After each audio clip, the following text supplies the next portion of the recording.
Some people think that you just go out in the woods and cut down a tree, but I'm here to tell you it's a lot more involved than that. There are lots of specialized jobs in the logging industry, and here we have one right from the very beginning. See that man on the right? That's an axe man or an undercutter. Either one works. An axe man, undercutter. What they do is they take an axe and they make a notch in a tree. Some people call those curves. Notch, curve, same thing. Do you see it? I want you to pause the video when I say pause and answer the question. Pause.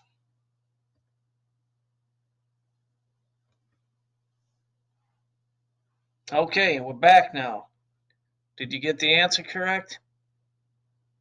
You don't want to cut the tree too short to the ground because that will slow things down. But you don't want it too high because then you're wasting a lot of lumber. So it's just like that Goldilocks. You got to have it just right. You got to have the curve made in the right place. Now that axe man, that undercutter, they don't actually cut down the tree. They just put in the notch. And that helps the sawyers who come along and cut down that tree drop it in the right place. There they are. There are the sawyers right now. Now you can see when they cut that tree down, it falls and you better not want to be in its way. Of course, they do say timber, as you've heard in the cartoons or whatever you learned about. But those fellas, yeah, fellas, because that's what you do when you cut down a tree, you fell a tree. They are pretty skilled people. They've been around in the logging camp for a while, they know what they do. But before I put you on that job, I need you to look at this part of the picture. Way over here on the side, you got our axe man standing there with his curve. I want you to think about where those sawyers should put their axe blade. Pause the video, answer the question.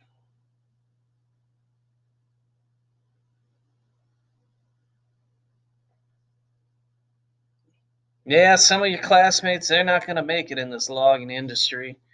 Reason for, they thought you put the saw right inside the notch. No, gravity comes in, force comes in. If you did that and you started making your cut, your blade would get stuck in that tree and you would have lost the saw. No, no, no. The curve tells you which way the tree is going to fall down. So you cut from the backside toward the curve. Now these two-man crosscut saws, they're easy to use. There you are on the left. There's your partner. Is that Connor? I don't know who that is. You're working together. Think about how this saw might operate. You again are the person on the left. What is your job when you make a cut? Pause video.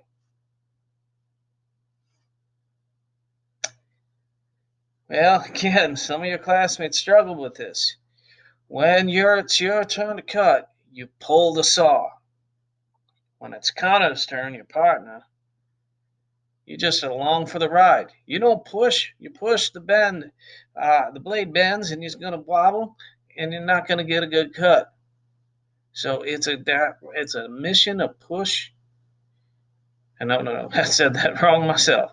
It's a matter of pull and then hang on for a ride.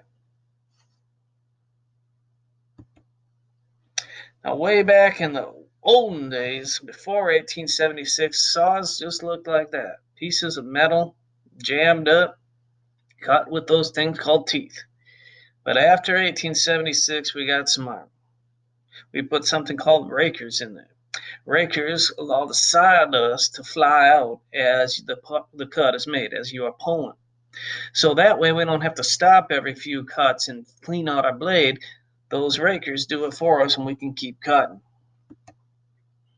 Now there's our tree on the ground. Yeah, the fellows there, the sawyers are still there. Now they're going to cut cut the tree into logs, big, long logs. I want you to pause the video after I ask the question to figure out how long the logs would they make. Pause.